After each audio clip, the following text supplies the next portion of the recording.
Bismillahirrahmanirrahim. I am Dr. Tanveer Arshad Chaudhary, family physician expert in family medicine. I have a 2-year working experience with the Nutrition Society of USA. आज हम अपने viewers, follower, patient, friends and family के साथ एक topic के ऊपर गुफ्तगू करना चाह रहे हैं, जो कि हम अपने क्लिनिकल ट्रायल में और मुख्तलिफ जगह पे जब भी हम किसी जगह जाते हैं तो ये दो चीज़ें हमें आम मिलती हैं देखने को। और बहुत सारे पेशेंट जो है वो हमारे क्लिनिक पे आके ये क्वेश्चन भी करते हैं कि डॉक्टर साहब मैं तो अचानक गया था किसी और मर्ज़ के सिलसिले में किसी क्लिनिक पे, तो जब उन्होंने चेक किया तो मुझे शुगर निकल आई। कई पेशेंट ऐसे आते हैं वो कहते हैं मैं गया तो किसी पेन के साथ था, जब उन्होंने मेरी ब्लड इन्वेस्टिगेशन की तो मुझे जो है वो कोलेस्ट्रॉल निकल आया। कई ऐसे पेशेंट भी आते हैं वो कहते हैं मैं गया कॉन्स्टिपेशन के साथ था, लेकिन जब डॉक्टर ने मेरी क्लिनिकल एग्जामिनेशन किया उसके बाद ब्लड इन्वेस्टिगेशन की तो मेरा बीपी हाई निकल आया। अब पेशेंट इन कन्फ्यूजन का शिकार होता है कि मुझे अचानक से शुगर निकल आई, अचानक से ब्लड प्रेशर हो गया या अचानक से मुझे कोलेस्ट्रॉल निकल आया, तो अब मैं क्या करूँगा कि मैं रेगुलर इसकी मेडिसिन खाऊँगा? क्या मैं शुगर का मरीज़ बन चुका हूँ? क्या मैं ब्लड प्रेशर का मरीज़ बन चुका हूँ? क्या मुझे हाई कोलेस्ट्रॉल है? तो मरीज़ कंफ्यूज होकर जब हमारे पास आता है तो डॉक्टर्स को या किसी इमरजेंसी में जब भी पेशेंट जाता है तो वो प्रॉपर उसको गाइडलाइन देते हैं कि आप एक हफ्ते का रिकॉर्ड बनाएं जिसमें आप अपना ब्लड प्रेशर चेक करवाएं सुबह शाम और वो आप मेंटेन करें। इसी तरह आप अपनी शुगर चेक करवाएं, खाली पेट करवाएं, फिर उसके बाद खाने के 2 से 2.5 या 3 घंटे के बाद दोबारा चेकअप करवाएं। तो ये आप एक हफ्ते का रिकॉर्ड जो है वो मेंटेन करके फिर हमारे क्लिनिक पे आएँ, तो तब हम डिसाइड करेंगे कि आया आपको blood pressure, sugar, cholesterol, got या कोई भी और जो क्रोनिक डिजीज़ है उसकी हम कोई रेगुलर मेडिसिन शुरू करवाएं या ना करवाएं। अब जब पेशेंट हमारे पास ये रिकॉर्ड लेके आता है एक हफ्ते का, मॉर्निंग, इवनिंग, शुगर का, फास्टिंग का या फिर रैंडम का जब रिकॉर्ड लेके हमारे पास आता है तो उसके बाद फिर हम उसका टेस्ट करवाते हैं। अगर कोलेस्ट्रॉल या ब्लड प्रेशर से मुतल्लिका कोई पेशेंट है तो हम उसके लिए lipid profile, RFT, serum uric acid या अमाइलेज या कार्डियक प्रोफाइल करवाते हैं ताकि पता चले कि इसका बीपी जो है वो शूट होने की क्या रीज़न है।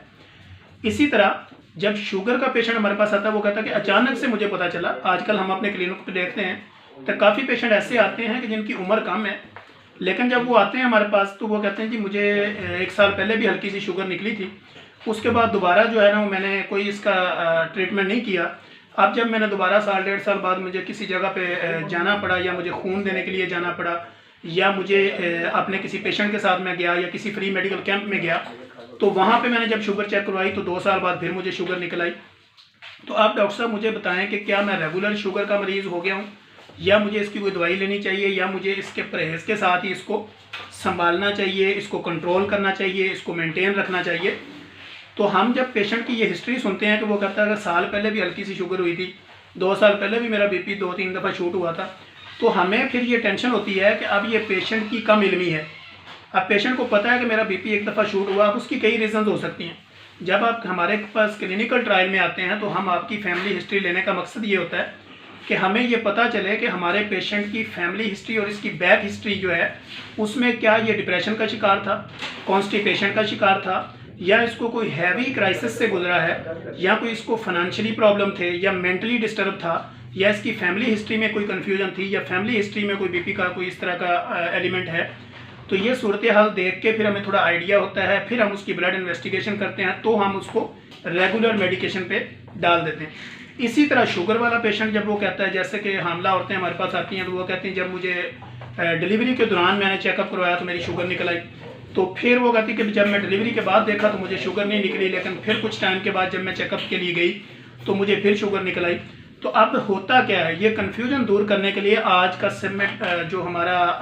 एपिसोड है वो बनाने का मकसद सिर्फ ये है कि हम अपने पेशेंट की इस कन्फ्यूजन को दूर करें कि जब भी आपको शुगर निकला है, ब्लड प्रेशर निकला है या हाई कोलेस्ट्रॉल है तो आपने फौरी तौर पर अपने 1 हफ्ते का या 5 दिन का रिकॉर्ड मेंटेन करके सुबह शाम का शुगर है या ब्लड प्रेशर है तो आपने अपने कंसल्टेंट के पास, फैमिली फिजिशियन के पास या जो भी रिलायबल आपका डॉक्टर है, जो भी आपके नियरेस्ट डॉक्टर है, प्रॉपर डॉक्टर के पास जाएं, उसको अपनी प्रॉपर हिस्ट्री बताएं और उसके बाद जो डॉक्टर आपको एडवाइस करे तो आपने उसी के मुताबिक अमल करना है ताकि आने वाली लाइफ जो है वो उसमें आपके बॉडी के पार्ट और आपकी बॉडी के जो अंदरूनी अज़ा हैं जिसमें आपके किडनी हैं, आपका लिवर है, फिर उसके बाद आपका ब्रेन है, फिर आइज़ हैं। ये ऐसी चीज़ें हैं जिनके ऊपर खामोशी से शुगर जो है वो आपका हमलावर होगी और आपके किडनी को फेल कर देगी, आपको लिवर डिजीज़ हो जाएंगी या आपकी आइज़ चली जाएगी, आपकी जो आई साइड वीक हो जाएगी। तो इस तरह के कई प्रॉब्लम, फिर उसके साथ साथ न्यूरोपैथी में आप चले जाएंगे, डायबिटिक न्यूरोपैथी में जाएंगे तो आपके हाथ पाँव में जलन शुरू हो जाएगी, ज़ख्म होंगे, जल्दी ठीक नहीं होंगे, तो वो फिर आप क्रॉनिक डिजीज़ की तरफ चले जाएंगे। लिहाजा पेशेंट को जब भी ये लगे कि मुझे हल्की सी शुगर निकली है या नहीं निकली, क्योंकि आप हाइपरग्लाइसीमिया में जाएंगे तो भी आपके लिए नुकसानदेह है, आप हाइपोग्लाइसीमिया में जाएंगे तो उससे भी ज़्यादा नुकसानदेह है, क्योंकि आपको कब पता चलेगा कि मैं हाइपोग्लाइसीमिया में चला गया या मैं हाइपरग्लाइसीमिया में चला गया या मेरा बीपी बहुत ज़्यादा लो हो गया या मेरा बीपी बहुत ज़्यादा हाई हो गया। तो ऐसा नहीं हो सकता कि शुगर का एलिमेंट आपकी बॉडी में आया, फिर आपने कहा कि 6 महीने बाद खुद ब खुद ही ख़त्म हो गया और साल बाद फिर आ गया और मैं परहेज़ करूँगा तो मैं इससे चला लूँगा, ऐसा नहीं होता। हाँ, अलबत्ता जब आप मेंटेन कर लेते हैं, आप अपने शुगर लेवल को मेंटेन कर लेते हैं, आप अपने बीपी को मेंटेन कर लेते हैं, कोलेस्ट्रॉल को कंट्रोल कर लेते हैं, तो तब आप अपनी एक्सरसाइज करें, अपनी डाइट को बेहतर अंदाज में लेकर चलें। तो ऐसी कंडीशन में फिर आप जो है वो मेडिसिन का कम से कम इस्तेमाल किए बगैर आप जो है वो रेगुलरली वॉक से, रेगुलरली अपनी लाइफ मॉडिफिकेशन से, डाइट हैबिट चेंज करने से आपकी ये चीज़ें कंट्रोल में रह सकती हैं। अलबत्ता अपने आप को धोखा देना है कि मैं शुगर की दवाई नहीं खाऊंगा, मैं ब्लड प्रेशर की दवाई नहीं खाऊंगी,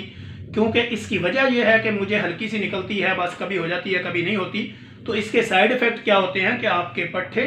आपके नर्व, फिर उसके बाद आपकी आई साइड, फिर आपका लिवर, आपके किडनी, ये ऐसे हसास पार्ट हैं आपकी बॉडी के कि जिनके ऊपर शुगर खामोशी से हमला करेगी। और बाज़ दफ़ा हमने देखा हमारे क्लिनिकल ट्रायल में ऐसे पेशेंट भी आ रहे हैं कि जिनका यूरिया क्रिएटिनिन बढ़ जाता है। जब उसकी हिस्ट्री ली जाती तो पता चलता है कि ये डायबिटिक पेशेंट चलता आ रहा, लेकिन रेगुलर कोई मेडिसिन नहीं ले रहा, या हाइपरटेंसिव पेशेंट है, इसने रेगुलर कोई मेडिसिन का यूज़ नहीं किया। तो अब क्या हुआ कि इसका यूरिया क्रिएटिनिन बढ़ गया। जब ये बढ़ गया, आपको पता है कि आपके किडनी, चेस्ट, इनका डायरेक्टली लिंक है आपके हार्ट के साथ। जब आपके किडनी का प्रेशर जो है वो बिल्डअप होगा, आपकी चेस्ट का प्रॉपर इन्फेक्शन रहेगा, तो आपको हार्ट डिजीज़ हो जाएगी, हार्ट अटैक का भी खतरा है। तो इसलिए जब आपका यूरिया क्रिएटिनिन बढ़ जाता है, फिर फौरी तौर पे हमें डायलिसिस की तरफ भेजना पड़ता है, क्योंकि तब तक वो टाइम आपका गुजर चुका होता है जो आपने लापरवाही के अंदर से उसको निकाल दिया। अब इस टाइम पे होता क्या है, आपने रेगुलर मेडिसिन यूज़ नहीं की, उसका नुकसान क्या हुआ कि आपके किडनी पे इफेक्ट हो गया, आपका क्रिएटिनिन बढ़ गया, आप डायलिसिस पे चले गए। डायलिसिस पे जाने के बाद आपके पट्टे वीक हो गए, आपकी हड्डियाँ वीक हो गई